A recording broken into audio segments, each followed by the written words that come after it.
So we heard Jed Hoyer talking about Cody Bellinger after Bellinger's like, oh, you're going to offer me $30 million?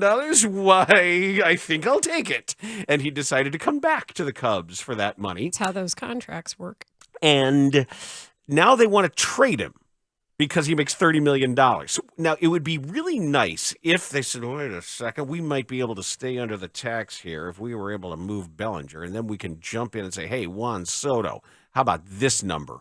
Now, it doesn't work, you give us the number, and come on over here, Juan Soto. I think Juan Soto would put them over the tax. Well, that's debatable, actually, based on how it currently stands. I'll try to find the stuff that Sheehan broke down on some of that. Because seems like a good topic for tomorrow. There is a way, but it's just a simple. It's not too gory math. Also, what the heck, man? Patrick Wisdom and Mike Tauchman.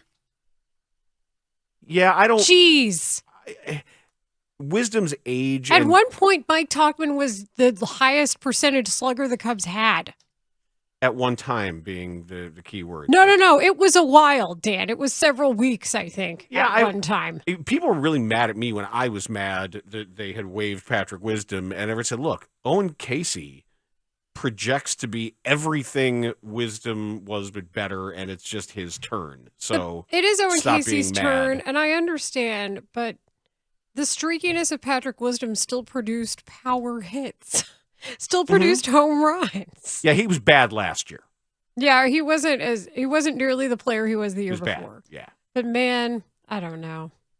I know you have to replace people, and I know that's how it works, but you better hope that the projections are correct on Owen Casey too. And you know what that is? That is the Yu Darvish trade coming online.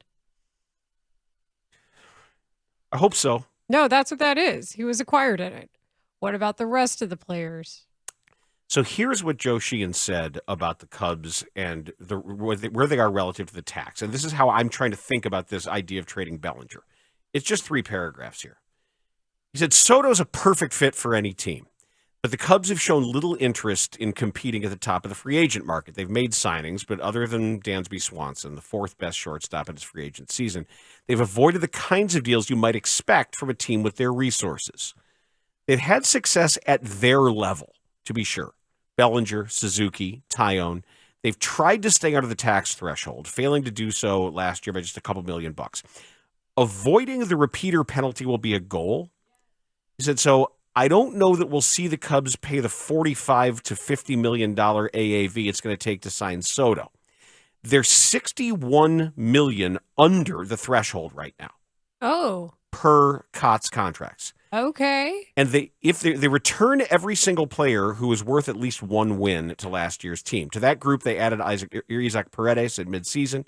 They can look to Ben Brown, Alexander Canario, and Cade Horton as minimum salary contributors. That would be ideal if they contributed. The Cubs really could use one more superstar.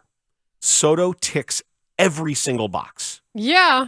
Dropping Soto into a crowded outfield DH mix is the kind of thing solvable in the trade market. Okay? Though of the Cubs outfielders, only Bellinger lacks full no-trade protection.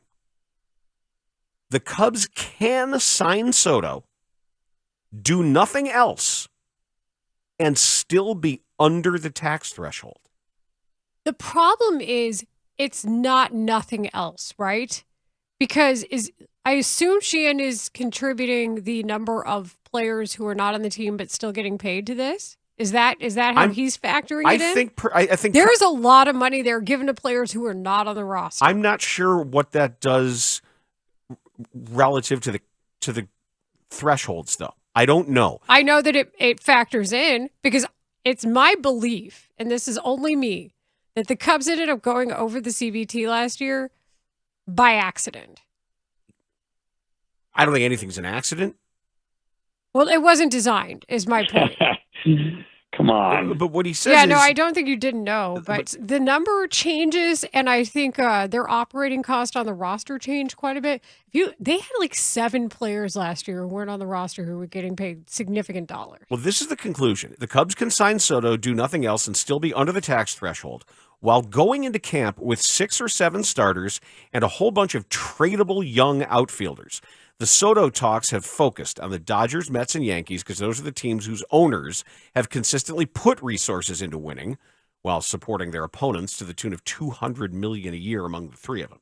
There's no reason the Cubs can't play at that level, but until they show they will, it's hard to see Soto landing in the friendly confines.